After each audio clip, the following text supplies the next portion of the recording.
Donc cette vidéo explique comment un calcul doit être présenté. Donc dans un premier temps, je vais utiliser les trois petits exemples que tu vois ici pour t'expliquer la méthode. Et dans une dernière partie, à la fin de la vidéo, tu trouveras d'autres exemples pour t'entraîner avec les résultats derrière. Donc pour commencer avec un petit calcul simple, on a une addition et une multiplication.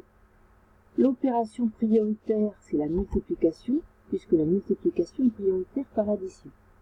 Donc je vais souligner dans mon calcul l'étape que je vais réaliser maintenant. C'est donc la multiplication 3 par 3. Je recopie tout mon calcul, sauf la partie que j'ai soulignée, l'étape que je viens de réaliser, et donc je vais inscrire en rouge le résultat. 3 fois 3 égale 9. Il ne reste plus qu'une seule opération, c'est la dernière, c'est l'addition, et le résultat du calcul est là. Je prends un deuxième exemple. Dans cet exemple, j'ai une division et une multiplication. La règle de priorité que je vais appliquer, c'est dans ce cas-là le calcul de gauche à droite.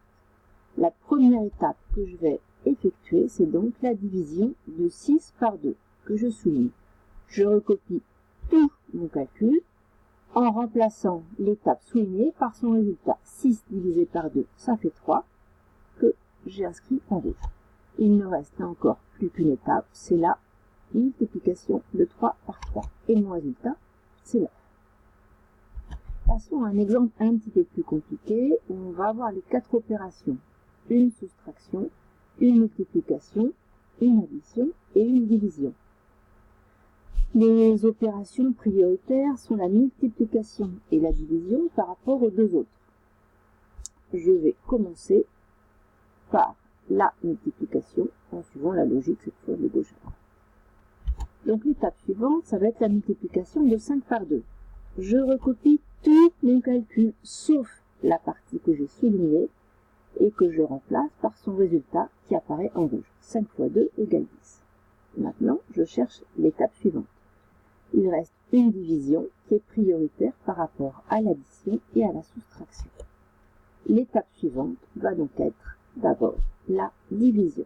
10 divisé par 5, c'est l'étape suivante.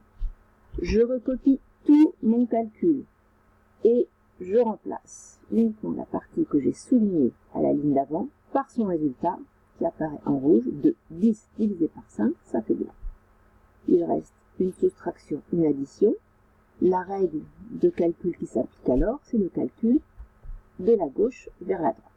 Première étape à réaliser maintenant, c'est donc 20 moins 10. Je réécris mon calcul en remplaçant l'étape que j'avais précédemment soulignée, 20 moins 10, par son résultat, 10 en rouge. 20 moins 10, ça fait bien 10. Et il ne reste plus que la dernière opération. Et je trouve que D est égal à 12. Alors à ton tour maintenant, tu as 3 exemples qui sont proposés.